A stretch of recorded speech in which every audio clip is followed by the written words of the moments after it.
ऐ साधक, तू केवल अकेला है, पूरा विश्व तेरे खिलाफ है। पूज्य पादुड़िया बाबा, फिर भी तुझे अपने कदम नहीं रोकने, ऐसे चलना। ये नहीं कि चार के सहयोग से हम चल रहे हैं, नहीं। सिंहवती अकेले मार्ग है, हजारों के बीच में तो भी अकेले हो, अकेले हैं तो अकेले हैं ही। चल चला चल राह में अनुभूतियों का ले सहारा, कौन तेरा साथ देगा, व्यर्थ में किसको पुकारा। या जिसको साथी बनाओगे तुम्हारे चिंतन को चुराएगा, तुम्हें परास्त करेगा, तुम्हें उठाएगा नहीं, उठाएगा तो केवल हरि गुरु। चिंतन में नहीं आना चाहिए हमारे और कोई सहयोगी, एकमात्र हरि गुरु के सिवा कोई सहयोगी नहीं। नाम जापक, सावधान, तुम्हारा तिरस्कार होगा। तुम्हें उस तिरस्कार से पराभूत नहीं होना, उदास नहीं होना, निराश नहीं होना। तुम्हें उत्साह संपन्न होकर नाम गाने सदा रुचि, तुम्हारा उत्साह बढ़ना चाहिए। सह गया, बड़ी कृपा हुई। जैसे कोई किसी ने गाली दिया, उपहास किया, तो आप निकल गए तो आपके हृदय में शीतलता आएगी। सह गया, क्रॉस हो गए, एक परीक्षा में पास हुए। राधा राधा राधा, बड़ी कृपा श्री जी की। उसने बहुत अपमान किया, तिरस्कार किया और हमको क्रोधित करने की चेष्टा की, लेकिन हृदय में क्रोध नहीं आया, बचा लिया श्री जी ने। नाम की बड़ी कृपा, बड़ा आनंद आएगा, देख लेना। उस समय उपासक को आराध्य देव की विशेष कृपा समझनी चाहिए, जब तिरस्कार, अपमान, निंदा और झुकना पड़े। झुक गए तो उठ जाओगे, और उठ गए तो टूट जाओगे। ये मार्ग है, समझना। संसारी आदमी क्या देखा, झुका दिया ना, हम झुक गए। जे ही तुम झुके तो इतने ऊंचे उठा दिए जाओगे कि वो देख नहीं पाएगा, वो ऐसे भी नहीं देख पाएगा, इतने ऊंचे उठ जाओगे। ये मार्ग का रहस्य समझना। जो इस मार्ग में है कि झुक नहीं सकता तो टूटना पड़ेगा, ये माया रौंद देगी तुम्हें। तृणादपि सुनिचेन, झुकना पड़ेगा। झुको, झुकने से ही तुम निकल जाओगे और ऐसी ऊंचाई पर चढ़ जाओगे कि कोई तुम्हें झुका नहीं सकेगा। वो समय आएगा। अतएव इस नाम की महिमा सुनने के बाद यदि नाम में प्रीति नहीं हुई तो पक्का दुर्भाग्य बहुत जोर का है। सदा सर्वत्रास्ते ननु विमलमाद्यम तब पदम, तथापेकम स्तोकम नहीं भवतरो पत्रम अभिनत, क्षणम जिह्वाग्रस्थम तव तु भगवन्नाम निखिलम, समूलम संसारम कृसति कतरत सेव्य मनयो। यद्यपि नाम बहुत पवित्र महामहिम है, निष्कल है, निष्कारण है, ब्रह्म स्वरूप है, तथापि महामहिम करुणामय है। इसलिए घोर पापी की भी जिह्वा नाम को ले सकती है। पर वही नामी सर्वत्र विराजमान है, किसी के भी दुख नहीं मिटा रहा। ध्यान देने का विषय। सर्वदा सर्वत्रास्ते ननु विमलमाद्यम तव पदम, यही परम पद स्वरूप भगवान सबके हृदय में विराजमान, लेकिन सकल जीव जग दीन दुखारी, सबके हृदय अछत विकारी, गोस्वामी जी लिख रहे हैं। लेकिन सकल जीव जग दीन दुखारी, क्यों ऐसा? बोले तहां बेदस कारण राखा, भजन प्रभाव संत श्रुति भाखा। भगवान के होने पर दुर्गति नहीं रुकी, लेकिन सदगुरु के हो जाने पर जो नाम दे दिया आप, सदगति नहीं रुक सकती। प्रभु ये देख लिया कि आपसे भी बढ़कर महिमाशाली और करुणामय आपका नाम है,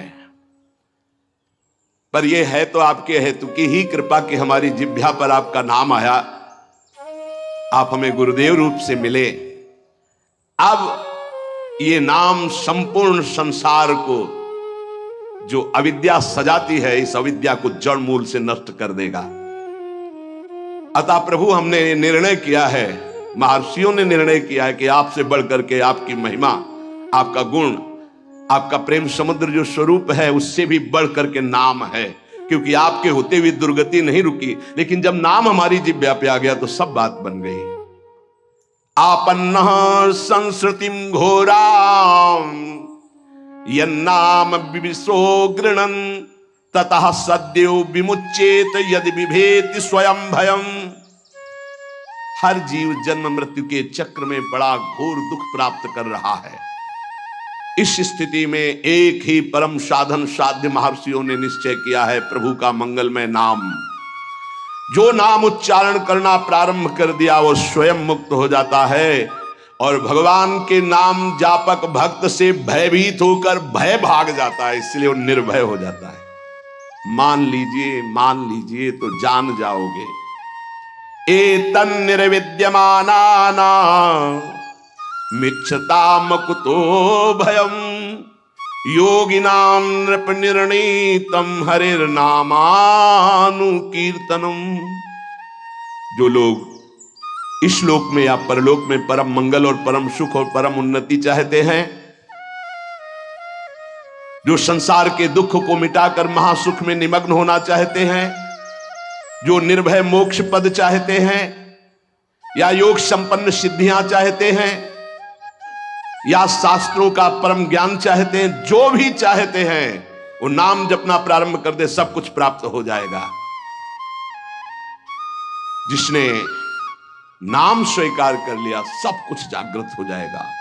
नैवं विधा पुरुषकार उरुक्रमस्य पुंसाम तदंगी रजसा जित सद्गुणानां चित्रम विदूर विगतः सकृदा ददीत यन्नामधेय मधुना सजहाति बंधं। आहा, जिन्होंने नाम जब प्रारंभ किया, भगवान के चरणों का नाम का प्रताप उदय हुआ, वो शरीर के सारे विकारों पर विजय प्राप्त कर लेते हैं। बातों से नहीं, नाम जप से, बातों से नहीं।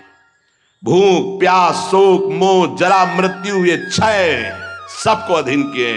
काम क्रोध लोभ मोह मद मत्सर ये क्षय सबका क्षय किए हुए हैं, नाश कर रहे हैं।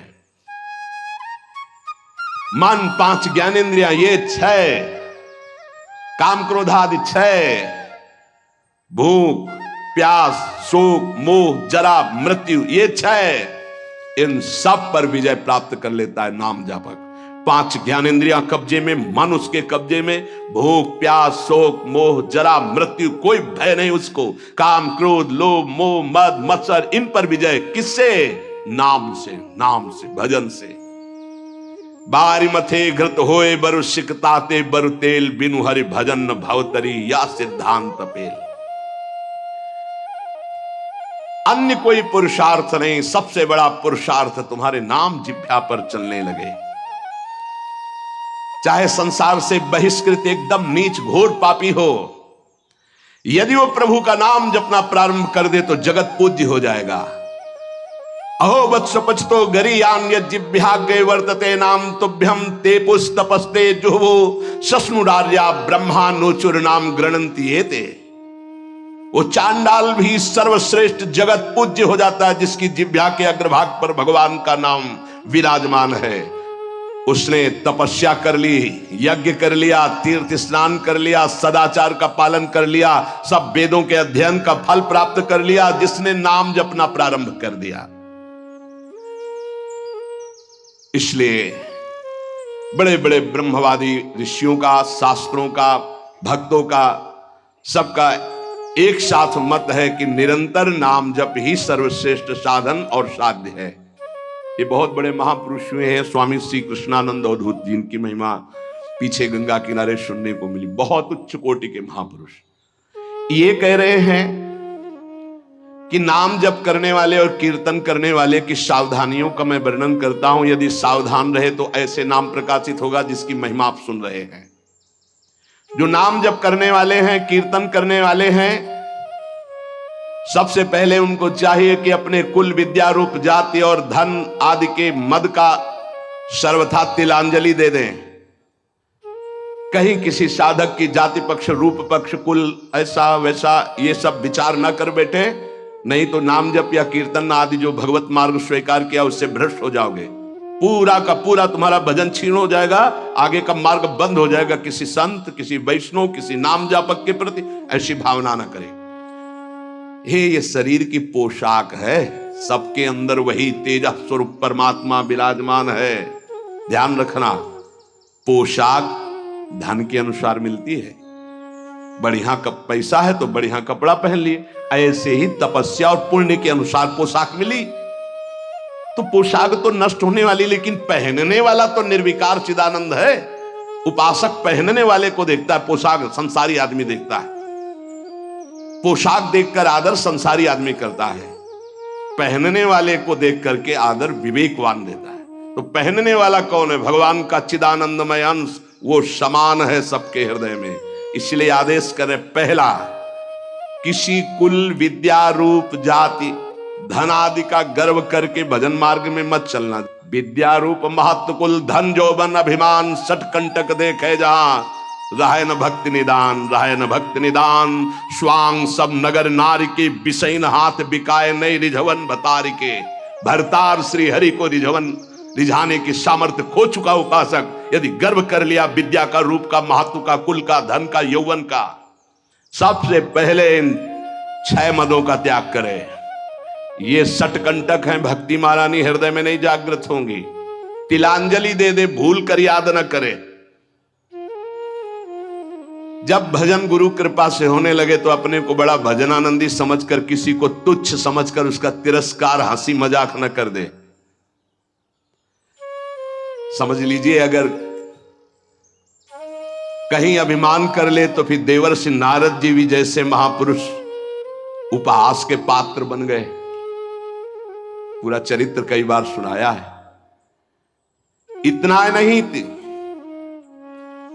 अपने को तृण से भी नीच समझना है नाम जापक उपासक को। क्या हम तुच्छा परम अधमा, हरिवंश महाप्रभु कह रहे हैं। तृण से नीच, जैसे तृण के ऊपर पैर रख दिया, पैर हटाओ तो फिर वो उठ गया। साधक का अभिमान तृण से भी दबा हुआ होना चाहिए। कोई गाली दे रहा है, कोई पूजा कर रहा है, उसकी रुचि है, अपनी मस्ती में नाम जप। किसी के अपमान करने पर हमारे साधन में फर्क नहीं पड़ना चाहिए, हमारी उदासी नहीं बढ़नी चाहिए। अब क्या होगा, अब तो निंदा हो गई, अब तो अपमान हो, तो प्रशंसा के लिए साधना कर रहे थे क्या? हमारी साधना में, हमारी दिनचर्या में फर्क नहीं पड़ना चाहिए। कोई पराभव हमारा करना चाहे तो हमारा साधन नहीं रुकना चाहिए। बहुत बहुत बड़े महापुरुष की बात कर रहे हैं ये जो वर्णन कर रहे हैं, इन्हीं के लिए कह रहे। कभी 1 सेकंड दिनचर्या में फर्क नहीं पड़ता था। साधकों के ऊपर ये बहुत इस बात का शासन करते थे कि साधक अपनी दिनचर्या में उठना और शयन करना से लेकर के पूरी दिनचर्या में राइट टाइम होना चाहिए, तभी सिद्धावस्था प्राप्त होती है। ये नहीं होना चाहिए कि अब जब मन आया तब सो गए, जब मन आया तब जग गए, जब मन आया तो आ गए, जब मन आया नहीं। ऐसा दिनचर्या नहीं होती साधु की, भगवत प्राप्ति वाले की। अपना कोई पराभव कर दे तो हमें कभी अपमानित नहीं होना है, दबना नहीं है। पराभव कर रहा है वो, हमें नीचा दिखाना चाहता है, हमारा दबना माना जाएगा यदि हम अपनी दिनचर्या और साधना छोड़कर उदास होकर बैठे। अब क्या होगा, 4 लोग निंदा करते, 4 लोग खिलाफ, पूरा विश्व खिलाफ हो जाए। अत्यंत दीन भाव से प्रत्येक प्रभु के विधान में प्रसन्न होते हुए नाम जप करो। नाम जापक को बहुत सहनशील होना पड़ेगा। अभी तो नाम महिमा सुनी, अब कैसे जपा जाता है उसको समझिए। जैसे वृक्ष जाड़ा, गर्मी, वर्षा सब द्वंद्वों को सहता है। कोई ईंट मारता है तो चाहे एक पत्ता ही दे, वो देगा, वो उसको कष्ट नहीं पहुंचाएगा। छाया, फल, पत्ता, कोई काट दे तो कोयला, लकड़ी देगा ही, वो कष्ट नहीं देगा। इसी प्रकार नाम जापक कोई विरोध करे, कोई तिरस्कार करे, कोई उपहास करे, कोई उपेक्षा करे, कोई अपमान करे, सहन करे। इतना ही नहीं, वो मृदु भाषण और नमस्कार पूर्वक उसकी वंदना करे। यह है नाम जापक की सामर्थ्य। वो उपहास कर रहा है, राधा राधा, वो कटु भाषण कर रहा है, वो मीठा बोल करके राधा राधा। वो अप्रसन्न करना चाहता है, वो प्रसन्न मुद्रा में। वो मर्म भेदी वचन बोल रहा है, वो क्षुब्ध ना होकर प्रसन्न होकर बोल रहा है। यही गोस्वामी जी कहते हैं, बूंद अघात सहाई गिरि कैसे, खल के बचन संत सहे जैसे। जैसे महान पर्वत पर बूंदे गिर रही, क्या फर्क पड़ता है? ऐसे ही अपमान, निंदा, नाना प्रकार के तिरस्कार, क्या फर्क पड़ता है उस संत हृदय में? बूंद आघात सहाई गिरी कैसे, खल के बचन संत सहे जैसे। अत्यंत विनम्र, सहनशील, मान की किंचन मात्र भी इच्छा और परवाह नहीं, सबको सम्मान देते हुए निरंतर प्रभु का प्रसाद उपासक को प्राप्त होता है, जो नाम जप नाम कीर्तन करता है। नाम जापक में आचार शुद्धि, शरीर शुद्धि और भाव शुद्धि तीनों अत्यंत आवश्यक हैं। भाव संशुद्धि पहला, नाम जापक पहला लक्ष्य बनाए कि नाम का फल केवल नाम निरंतर जपना है। भगवान भी आके सामने खड़े हो जाए तो नाम जप बंद नहीं होगा। यह हमें सामर्थ्य चाहिए, ये भाव संशुद्धि। अगर हम जिनका नाम जप रहे हैं वो आ जाएं और कह दें कि नाम जपना छोड़ दो, मैं आ गया, तो हम नाम जपना नहीं छोड़ेंगे, आप चले जाइए। आप जाएंगे कहां? पतंगो यथा त्वा मनुभ्रम माणा, डोरी हाथ में है, पतंग प्रियालाल है, नाम है डोरी राधा राधा राधा, जाओगे कहां? हमारे समीप रहोगे। पूज्य भाई जी महाराज, पूज्य गोस्वामी तुलसीदास जी महाराज, वो महान उपासक जो राम से भी बढ़ करके राम के नाम का आदर किए हुए हैं। प्रभु आए, नाम छूट गया तो नाम से बढ़कर नामी हो गया। प्रभु आए, नाम नहीं छूटा, तब नाम का आदर। यहां तो रुपया पैसा भोग सामग्री में नाम छूट जाता, प्रभु की बात क्या है? ध्यान दीजिए। भाव संशुद्धि, नाम जापक को, नाम कीर्तन करने वाले को पहले दृढ़ निश्चय करना है, किसी भी परिस्थिति में नाम का सौदा नहीं करेंगे, चाहे नामी ही क्यों ना आ जाए। नाम का फल है नाम में अखंड प्रीति हो जाना। श्री हरिवंश नाम का फल, हरिवंश नाम में रति। श्री हरिवंश नाम नित कहो, नाम प्रताप नाम फल लहो, नाम हमारी गति सदा। जैसे वह हरिवंश सुनाम पावे, तिन चरणन विश्राम, नाम रटन संतत करे। नाम नाम नाम हमारी गति, नाम हमारा साधन, नाम हमारा साध्य। भाव संशुद्धि, नाम जापक मान बड़ाई छूने न पावे, ईर्ष्या द्वेष परास्त न करने पावे, धन का लोभ, भोग सामग्री का लोभ मन में ना आने पावे। बहुत ध्यान से सुनो, बहुत बड़े महापुरुष, चूंकि इनकी महिमा पहले से सुने, बहुत प्रभावित हृदय है। ये बहुत एकांत प्रिय महापुरुष थे। इन्हें सबसे ज्यादा इनकी प्रसिद्धि थी दिनचर्या। ये अपनी दिनचर्या को श्री भगवान मानने वाले और महान पुरुष, महान बैरागी, प्रतिग्रह शून्य और वस्तु स्थिति के बोध प्राप्त किए हुए अवधूत महापुरुष श्री कृष्णानंद स्वामी जी महाराज। मान बड़ाई नाम जापक को छूने न पावे, ईर्ष्या द्वेष छूने न पावे, लोभ भोगों का संग्रह प्रतिग्रह छूने न पावे, ये मलिन भाव सदैव दूर रहे। ये नाम जापक कीर्तन करने वाले उपासक दंभ ना आने पावे, दिखावा ना आने पावे, बनावटीपन ना आने पावे। ध्यान दीजिए, स्वामी जी कह रहे हैं आजकल नाम जापक कीर्तनकार कीर्तन और नाम जप की ओट में बड़ा अनर्थ कर रहे हैं। बड़े महापुरुष हैं, ये अपनी वासनाओं की पूर्ति का खेल खेलने लगते हैं। ये नाम का कीर्तन का दुरुपयोग करने लगते हैं। जिनको ज्ञान नहीं, ऐसे लोगों को फंसाकर अपनी वासना की पूर्ति करते हैं। ये आजीविका चलाने लगते हैं, अपने को भक्त कहलाकर पुजवाने लगते हैं, कीर्तन मंडली बना करके वासना की पूर्ति करने लगते हैं। ये महापुरुष हैं, इनकी बातें सुननी चाहिए। हृदय से दंभ पाखंड रोग नष्ट हो जाएगा। कीर्तनकार नाम जापक इस विरुद्ध आचरण को कभी छूने न दे अपने जीवन में, चरित्र में। मलिन भावों को दूर से ही रखे तो भाव संशुद्धि होती है। जिसका भाव शुद्ध हो जाता है, नाम जप और नाम कीर्तन में उसके सामने प्रभु दिखाई देते हैं। पक्का पक्का, इसमें कोई संशय नहीं। नाम जप का अगला फल है नामी की हर समय सानिध्य का अनुभव होना, उनके रूप का साक्षात्कार होना। केवल प्रभु को रिझाने के लिए हम कीर्तन करते हैं, नाम जप करते हैं, कोई और सुन ले उसके भाग्य, हम किसी और को सुनाने के लिए नहीं। पवित्र नामों का कीर्तन, पवित्र नाम का जप, अंतर और बाहर की पवित्रता, आनंद के लिए, भाव संशुद्धि, अब आचार संशुद्धि। नाम जापक जिनके आचरण गंदे हैं और कहते हैं मैं नाम जप करता हूं, नाम कीर्तन करता हूं, ऐसे लोगों से बहुत दूरी बना कर रखनी चाहिए। पूज्य महाराज जी कहे ये नाम का जप या नाम का कीर्तन का लाभ नहीं ले पाएंगे।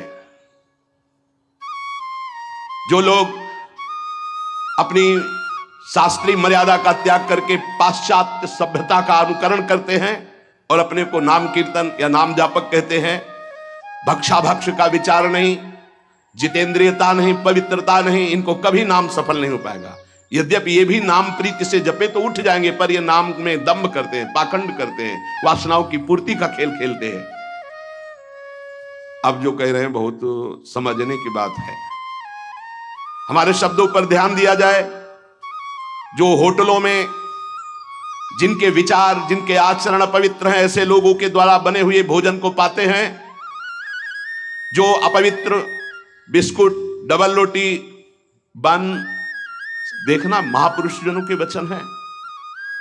जो अपवित्र विचार, अपवित्र चरित्र, अपवित्रता का अपने जीवन में संचरण किए होटलों में बना रहे हैं, उनके हाथ का बना हुआ जो भोजन पाते हैं।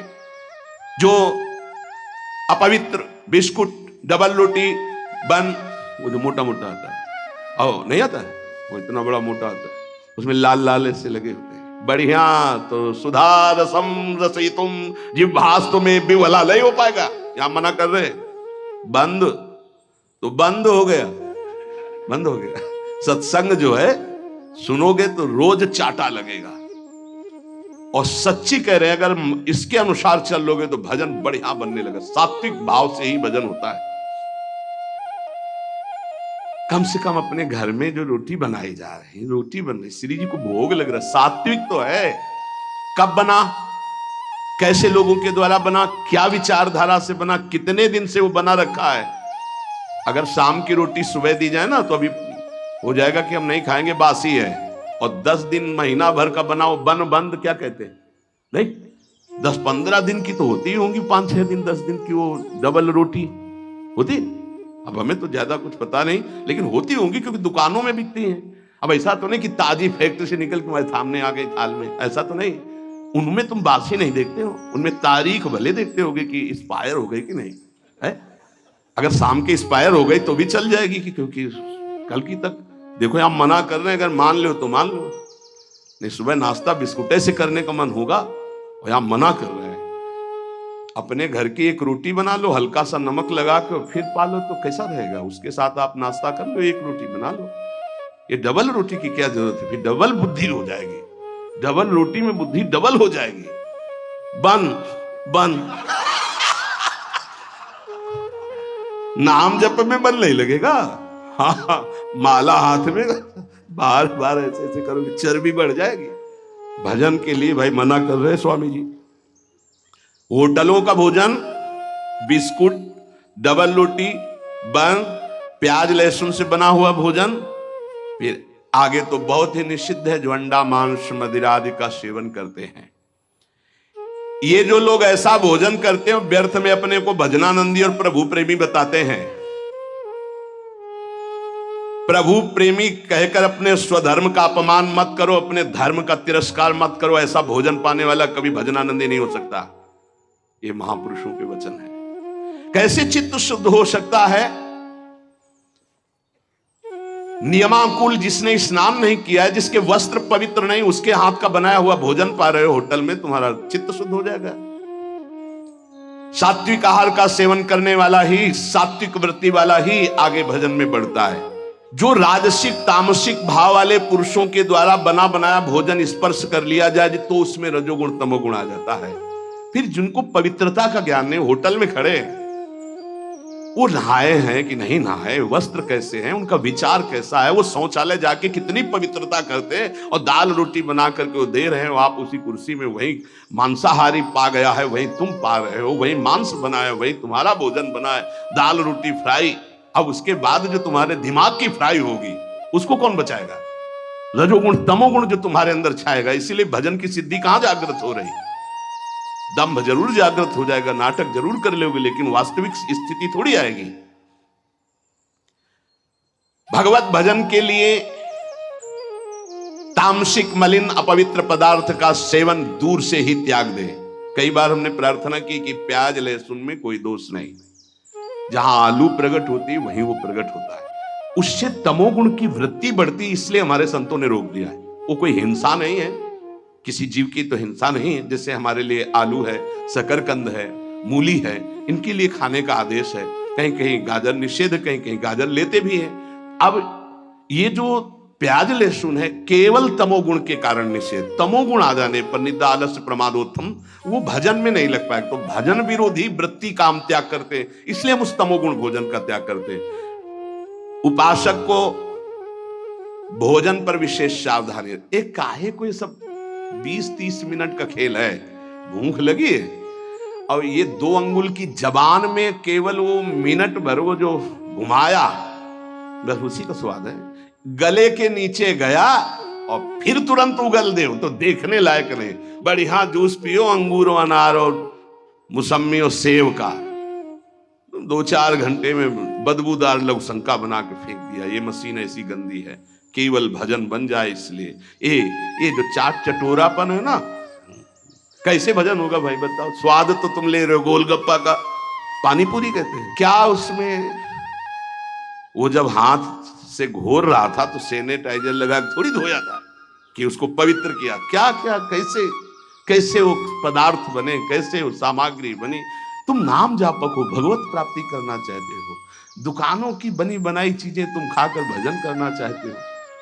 चाहे कोई कितना परिपक्व अवस्था को प्राप्त हो, अशुद्ध भोजन होने पर भजन खींचना पड़ता है, और शुद्ध भजन होने पर भजन ईश्वरित से होता है। इसीलिए वो अनुभव करके, सिद्ध पुरुष ही अनुभव करके लिखते हैं, साधकों के अनुभव थोड़ी होते हैं, सिद्धों के अनुभव है। तो हमें लगता है कि 2 मिनट की बातें, जबान के स्वाद की बात, भोजन को हमें सुधारना चाहिए। ये चीजें तो साधक को पानी ही नहीं चाहिए। देखो बहुत बढ़िया बात है, जाओ घर, एक परेठा बनाओ, नमक लगाओ, श्री जी को ऐसे अर्पित करो, आप पालो, बाल भोग आपका बढ़िया हो गया। बढ़िया रोटी बना लो, दाल बना लो, सब्जी बना लो, प्रभु को भोग लगाओ, तो उदर पोषण, सात्विक वृत्ति, भजनानंदी आपका स्वभाव बने। हम भजन करने वालों के लिए कह रहे हैं कि प्रायः जितना सावधान रहोगे भोजन में उतना अच्छा रहेगा। भगवत भजन के लिए आपके शरीर और वस्त्र दोनों शुद्ध होने चाहिए। पवित्रता का निर्वाह करना ही होता है। आजकल तो बाथरूम के उतने वस्त्र धारण करो शौच में, जितने, या तो एक ऊनी हो तो वो चल जाएगा, वो वहीं रखा रहता है, उसको धारण किया, शौच आदमी गए, उसको उतार के रख दिया, पवित्र हुए, फिर वस्त्र धारण किए। अगर सूती वस्त्र आप पहन करके जाते हैं और वो कमर के निचले, तो वो धोना पड़ेगा आपको। जैसे बार बार जाना हो तो उनको ऊपर समेट लिया, क्लिप लगा ली। पवित्रता का व्यवहार करें। अगर आपका शरीर अपवित्र, आपके वस्त्र अपवित्र, आपका भोजन अपवित्र, तो परम पवित्र पुण्य श्लोक भगवान का नाम जप करो, भगवान का नाम कीर्तन कर पाओगे, तभी भाव नहीं आएगा।